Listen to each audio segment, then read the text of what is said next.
My name is Shuchishmita Das and I am a postdoc in the lab of Dr. George Dimopoulos at Johns Hopkins School of Public Health in the Department of Molecular Microbiology and Immunology. I will be showing how to rear the mosquitoes, the Anopheles gambiae, in the laboratory.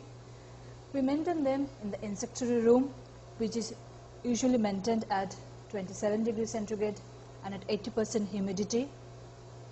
The insectary room is also maintained in a 12-hour day-night cycle so that we can mimic the conditions which is in the natural conditions. So this is the insectary room that we have, which is a core facility here maintained. This insectary, as you can see, these have all the different trays which have the mosquitoes at all different stages, the egg, the different stages of the larvae and the pupae. These trays have larvae which are like 11th or 12th day old, and this is a cage where we collect the adult mosquitoes and we maintain them on 10% sucrose solution.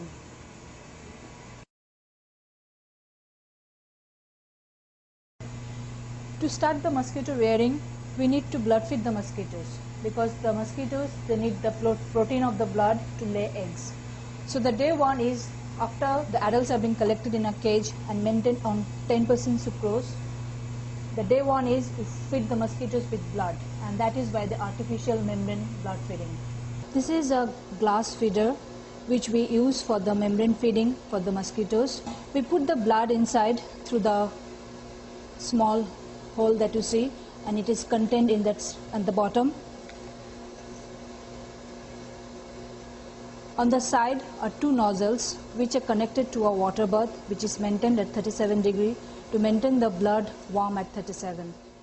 To prepare the feed